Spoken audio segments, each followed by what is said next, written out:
So, grammar review 2, and he will do some future forms. Okay, with will going to. So with will, okay, so will, I'll pay cash or I'll pay by credit card. So I will, spontaneous, deciding at the moment. No plan, but decision at the moment. I'm going to Italy, that's a plan. I'm going to, yeah, so I've already booked the dates. Going to also is with intentions. I'm going to study psychology. I will be sleeping then. So this is the will be plus ing. So at this time, so my brother says, oh, I'll phone you at, for example, at 8 o'clock in the morning, my time. I said, no, I'll be sleeping then. Be the middle of the night.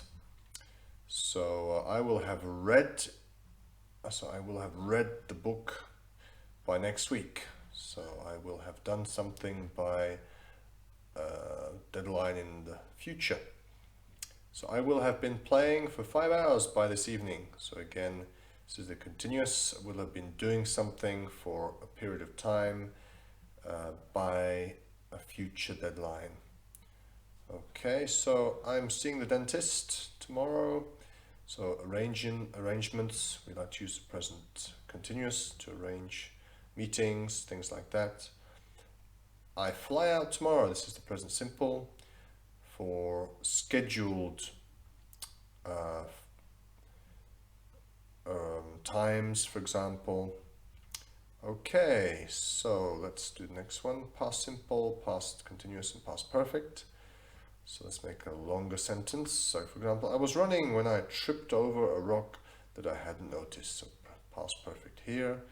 So this goes here because the order was, this was first, this was second, but this actually would go before the second in the sentence. So we have to make sure that we know it's before, so had noticed.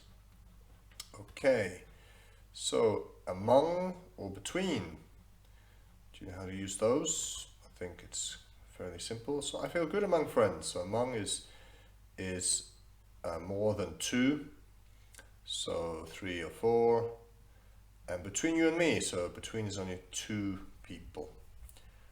Okay, so I'm about to, so I'm bound to forget my password. I'm sure. Yeah, I'm sure I'm going to forget it. So it's a future meaning there. And I'm about to leave, I'm on the point of leaving. So I'm just about to leave, I'm about to leave.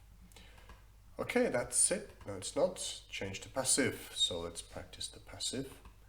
Doctors are treating her in hospital. So do you know the passive of that? Try and think about it before you see the answer. The answer is coming now. Okay, so she's being treated in hospital. The next one, robbers broke into my office. So what's the passive? Okay, the answer is coming now. My office was broken into. You can always pause it if you need more time. Erosion was wearing away the coastline. So the passive is, the coastline was being worn away. And they will have completed the sports gym by next week. So the sports gym will have been completed by next week. Hardly anyone treads on this path. Treads, do you know the past participle of tread? To tread. Tread, trod, trodden. This path is hardly trodden on. Okay, so now let's do inversion. It's a bit of advanced grammar. Alex stood in the doorway. In the doorway, Alex stood. Inversion is to create tense kind of or emphasis by changing the order, which we're used to. I had rarely seen such a beautiful view. Rarely had I seen such a beautiful view. The rain came down and we got completely soaked. Down came the rain and we got completely soaked. I will only speak to her when she apologizes. Only when she apologizes will I speak to her. I realized my mistake when the engine stopped. It was when the engine stopped that I realized my mistake. Okay, can you feel the tension there? More exciting way of writing, I guess. Okay, so that's it, and see you in the lesson.